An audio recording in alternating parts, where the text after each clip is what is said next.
Go ahead with questions. Rick, you guys allowed 89. We're ahead by a ton for so much of the game. What stood out to you about your defense? What was better on that end tonight? We had better concentration and focus. Our habits were better, and early, we got some good opportunities in transition, and they missed some shots, and so we got a good start, and then we're able to sustain a lot of good things throughout. But there's such a long way to go here. We talked a little bit in pregame about Dante DiVincenzo and how you needed to get better in that matchup. What did you like about what you guys did there? The better rotations off the ball, having Andrew in that assignment. What all did you feel like worked better on him and holding him to what he got tonight? Well, I think you got to say that DiVincenzo is a great player. I mean, he's had monster games throughout the playoffs, throughout the season. In the first game, we didn't treat him like he was a great player. We didn't. The urgency to take away, forget about shots, but touches. I mean, the guy makes a lot of things happen, and so we did better there tonight. Our crowd had a lot to do with the momentum that we established. They were tremendous. And, going back to the Garden, we have an idea what's coming there, their environment. But the fans definitely helped us, and we did better than we did in the third game. Rick, knowing what was on the line here with this game, and how proud are you of your team and just the way the effort tonight, knowing what was on the line? Possibly lose this game, they have a chance to wrap it up coming up on Tuesday. How big of it was a win for you guys tonight? Yeah, just about everything this time of year is a one-game season, or feels like it. I mean, every game is monumentally important. And so, getting down 0-2 is difficult. It's a big hole. And coming home doesn't guarantee anything, as we found out in Game 3. I mean, that was a real struggle, to be able to come back, find a way to, for Andrew to hit that shot, and get a couple more stops. So, and again, each game has been different in some way, shape, or form. So, everything is so sensitized, so important that it's like there's no need to just overstate it. It's just there. That's how it is, especially you get into the second round of the playoffs. The first round is intense. The second round always amps up. You mentioned that it's always a clear palette. That's kind of how each game goes. You mentioned last game the starters were able to pick up from Game 2 and do it well in Game 3. What do you think of TJ tonight, just being able to bring that energy like he has so often throughout this year in the first quarter? Yeah, I'm not concerned about him. He'll be ready. He'll be ready every game. And our bench responded well tonight. But it's all about hard play, do your job, trust the pass, and stick to our habits as much as we can. I mean, they're a great team. They have great players, and they have great competitors. And so, our respect level for them is very high. And so, moving on to Tuesday, be a totally different deal back in their place. Talk about maybe Miles' role in the defense improvement the last couple games. He's been really defending the rim. Obviously the block the other day, but also today. Yeah, he had three blocks, as you mentioned. Even when Miles isn't scoring at some kind of clip that may at times be expected, he gives us a physical presence that we need, especially against New York. New York is a very physical team with Hartenstein and Achua out there to start the game. And so, he held his ground very well at the beginning of this game tonight. He did get 3 blocks. The chase down block he had last game was made all the difference in that game. Otherwise, we'd be sitting here and be in a different situation. So every single play matters. That's why habits are so important, But as Miles is getting into his first time in the second round of the playoffs, he's finding out what he really found out in Game 6 against Milwaukee. Sometimes unexpected things happen. Boom, he gets two fouls and he's out of the game in the first quarter, and then he gets his third, and it's just a frustrating night where he can't even get in the game. That's why habits, body positioning, all those kinds of things are extremely important. And then, on a game-by-game basis, we're a group of people that are together that are all, working at doing, some small part to move the group forward. And that's what everybody has to remember, and just losing the expectation of a certain number of points or a certain number of shots is everything this time of year. And our guys are learning that. And it's just so different than the regular season. How much do you think you're seeing a cumulative effect of, a positive cumulative effect of, with the pressure that you guys are bringing on defense and the depth that you have, combining those two things together, obviously with the high minutes that they're playing? How much do you think that's coming together for you right now? We just gotta be concerned with playing our game as best we can. I mean, New York is a team that has shown that it has an indomitable will, to compete and rise above anything people say they can't do. And we've seen it throughout the season. We've seen it, in this series. We're believers in that, and so we got to focus on us. And then there are certain things that from a standpoint of personnel, et cetera, you gotta lock into with Brunson, with DiVincenzo, with Hart. Hartenstein, and McBride. McBride made a bunch of shots in the fourth quarter. That doesn't help anything going into Game 5 either. So everything is going to be a situation where you got your hands completely full. In your playoff experience, is there such a thing as momentum, or is it just a clean slate from game to game? I look at it as more of a new beginning after each game, because every game of the 10 we've played in the playoffs has been markedly different in some way, shape, or form. And so, I know momentum exists. I'm not going to say it doesn't, but I'm not going to get into the weeds on that kind of analysis when you're dealing with a team like the Knicks. You mentioned that you guys obviously believe in how dogged and tough the Knicks are. But, when you look at the fortitude that you guys showed in the last game and how much more energetic you looked in this game, could you just, describe the confidence level in the room and how much higher it might be than it was, 5 days ago or 4 days ago? Last two games, we did our job. We did what we needed to do. We protected home court. I'm not going to get into a dissertation about how great we are or anything. We're not. We're a team that's only halfway to our goal, and we've got to understand that and have a great level of humility for what's coming on Tuesday night and be braced for it. Tyrese, after two pretty painful ones in New York, how does one like this feel where you guys play the way you want for 48 minutes?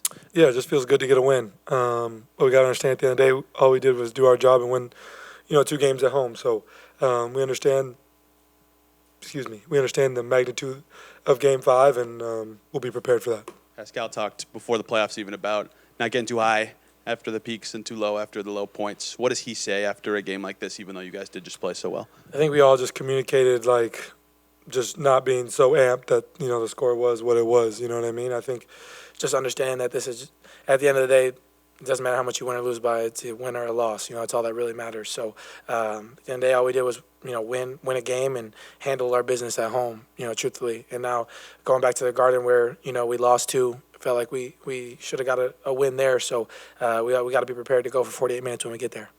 Rick just mentioned how much confidence he has in TJ at all times, but just how much did he mean to you guys in that first quarter? Yeah, just his energy. When he checks in, there's there's not many people in the NBA better at doing what he does, and that's bringing energy, off the bench. And so when he checks in, it allows me to play off the ball a little bit more. And at times, he might look at me like, "Oh, you got it," but I want him to run so I can kick it ahead so he can get downhill.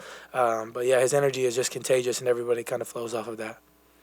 Tyrese, knowing what was on the line this afternoon, what does it say about not only yourself but your teammates on how you guys were able to step up but to dominate in the way you did here this afternoon? I think just handling business, just doing what we're supposed to do at the end of the day, coming out playing the right way for 48 minutes, and that's really the most important thing for us. We just handled business from start to finish, and I think that's part of the maturation of this group, like we've talked about all year. And now we got to, truthfully flush that one. Obviously watch film tomorrow, but take the good with the good. Learn from the bad and be ready to go for Game 5 because that's a big game. 40 hours ago, we see you kind of limp out of here. You got 3 different injuries listed on the injury report. Just how good did that dunk feel for you in the first quarter to get out there, and just how good did you feel physically today? Yeah, it felt good. We have the best medical staff in the NBA, so it's been around the clock treatment, all the things necessary for me to be good to go, and I'm very appreciative of them. And now it's time for more treatment after this, and be ready to go for Game 5. Tyrese, I know you've changed a lot since your rookie year, but you and Ben Shepherd both in your first playoffs. What has impressed you about him coming in and playing every game in this postseason as a first-year player and not missing a beat? Yeah, I think I think the biggest thing for him and really our bench as a whole is just to come out, and the energy that they bring in and hard play really can adjust games. Now there's going to be games where they're not making shots or whatever the case may be, but when they come out with that energy, our first group, we kind of flow off of that, and I think it's important that we've talked about the depth of our team all year, and there's been a lot of games this year where our starting group hasn't been right and our benches came in and picked us up, and there's been games this year where our bench hasn't been right and our starters have picked us up, so I think that speaks to the depth of our group, and what I think Ben does so well, and honestly him and TJ are like this, they do everything together. They go to dinner every city we go to. I think he just sees how hard TJ plays and the energy he brings and just tries to flow off of that and match that. And I think that's, where he's been so good and just being ready to shoot. Early in the year, there was a lot of games where he wouldn't even look at the basket, and I think we've kind of bullied him into looking at the hoop, which has been good to see. But I'm just excited for him playing the right way and excited to see his growth moving forward. 14 points for them in the first quarter. Just what do you like about your defensive focus? I think it's a slow start for Brunson, slow start for DiVincenzo. Did you feel like you guys are a little more locked into your assignments defensively? I mean, just showing our hands, understand that those guys are, elite, especially Jalen, elite at finding angles, shot fakes, getting you up in the air, drawing fouls, all those things. He's really good at that. So just showing our hands as much as we could and trying to make it hard on them, and then just finishing possessions with rebounds. And it's no secret that's the best offensive rebounding team in the NBA. So, just matching that energy for 48 minutes. And when we get when they crash 5 guys and we rebound, that allows us to get out and play in transition a little bit more. So I think that was important in the first quarter to set the tone, and we really just flowed off of that. TJ, you guys held them to 89, 14 in the first quarter, so many defensive peaks numerically. What stood out to you as the improvements you guys had on that end of the floor today compared to the rest of the series? Just the energy. I thought we brought great energy from start to finish and just tried to make them work and exert energy on their end as well. Bench tonight was much better than Game 3. What stood out to you as the difference for that group today? I sound like a broken record, but just the energy from, the starting 5 and in the second group, just tried to take that, what the starters did and elevate it, energy-wise, pace-wise, and, good bounce back from our bench on that standpoint. I think after that and one you get in the first quarter, you scream into the crowd that I'm back. Just for you, just how much better did it feel tonight to kind of get a steal, get out and run and find an assist and kind of do a little bit of that in the first quarter? I don't think I said that, but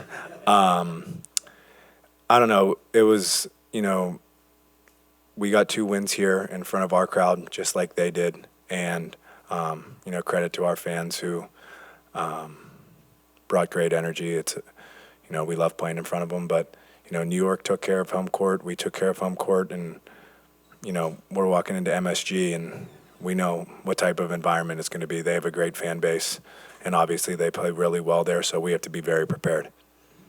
How important is it for you guys to get pressure on Brunson, ball pressure, half court, three-quarter court? I think it's really important. His ascension to what he's become as a player, not many people have made a jump quite like him, and I think we just need to make him work as much as possible and try to exert as much energy, because if you make him comfortable, there's not many people in this league that can guard him. So he's obviously a great player, and we just got to keep picking him up 94 feet and try to make things tough on him.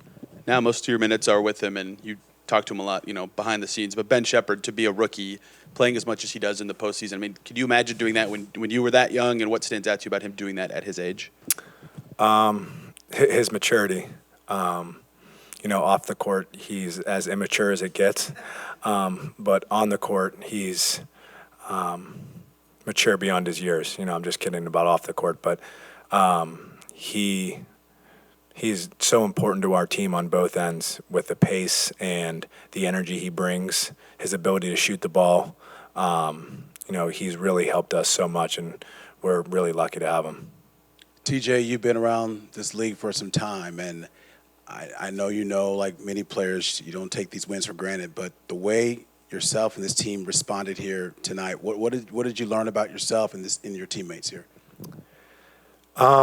Obviously very humbled to win the game against a great team, and just showed a lot of maturity. It's obviously great to take care of home court, but, enjoy it now. But, as soon as we leave this building, we've got to flush it and move on, and show maturity on that end, because, like I said, what we're walking into at MSG is going to be a hellacious crowd who they play really well in front of them, and because it's a great fan base. So we have to really be ready and locked in. Apologies if you've been asked already, but what do you feel like you guys have learned about defending Brunson and DiVincenzo over the course of the series? Obviously, I think they were 9 of 30 tonight. What do you think you guys did well? What do you think you guys have just sort of learned about handling each of those two? I mean, they're great players, and when you're guarding great players, you have to just try to make things as tough as possible. You've been covering this league for a while. Sometimes great players have off shooting nights, but most of the time it's a collective effort of trying to shut guys like that down, and we just need to keep creating energy on the defensive end and try to make them work as much as possible on both ends. Just what do you feel like Miles' force means to you? Like with the nights that he's playing with force, what does that mean to you on both sides of the floor? His ability to pick and pop from three, it can, create some mismatches, and, when they run at him, he's able to put it on the floor, and he's a willing passer. But his defensive ability, when he's at the rim, he's an elite shot blocker, and he's been an elite shot blocker for a long time. So when you see a guy like that back there, it gives you confidence as a defender to go up and pressure, because he's got your back there. Pacers beat writer Dustin Dopriak here with the legend Kyle Neddenriep back in Gainbridge Fieldhouse after Game 4.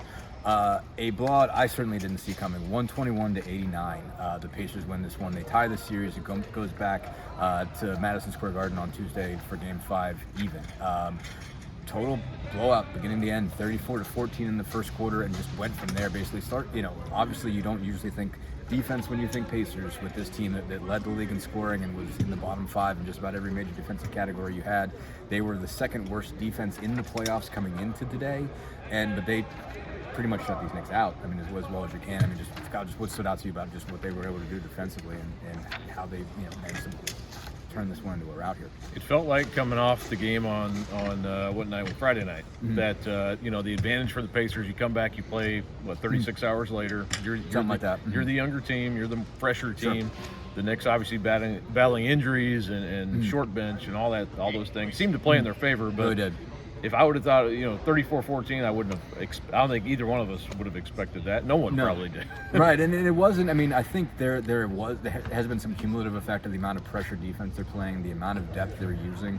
I think has made a difference. But it was kind of wild to see it in the first quarter, just right out of the box. I mean, just the Knicks could not make a shot, and then it sort of snowballed on them really fast. And you see, obviously the guys that have been the high minute guys really struggled. Obviously, Jalen Brunson, a lot has been hung on him throughout these playoffs.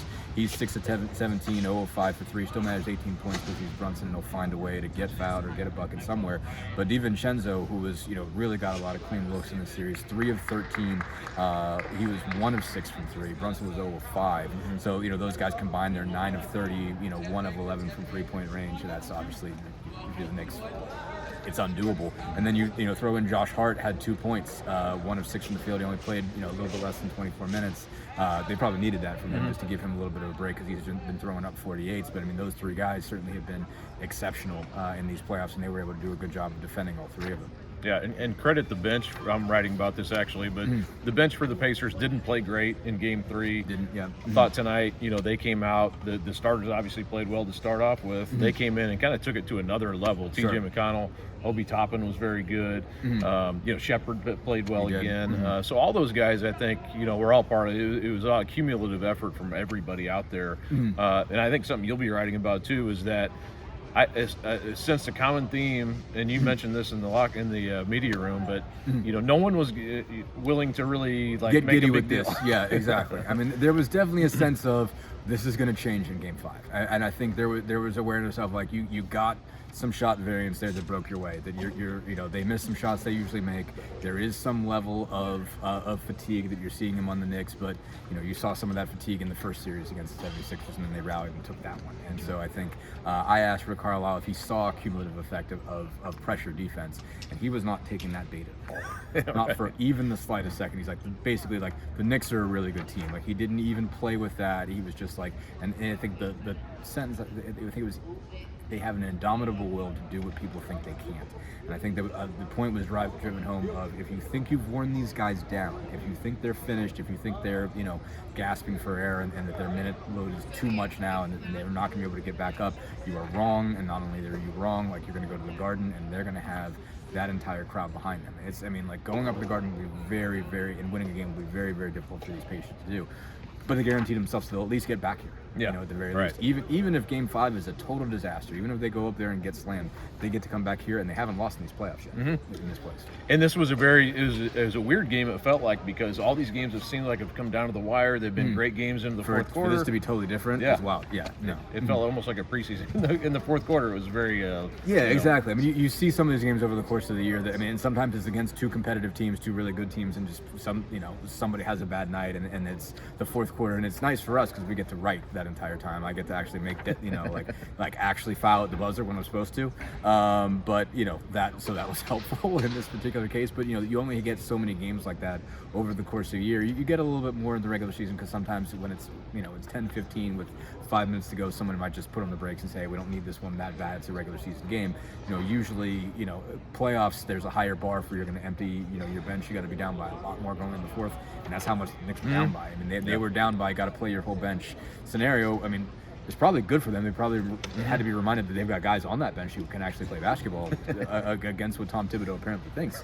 Alec Burks came out and scored 20 points. Miles McBride had 16. Jericho Sims had some decent moments. Shake Milton, they're not terrible. They should probably use these guys if they want to just not break down the rest of the series. They're not going to let them play some basketball, but one way or another, even up at 2. Goes back to Madison Square Garden. We'll see how that goes, but the Pacers get out of here with 2 wins at Gainbridge. They hold serve at home and keep this thing going and even it up.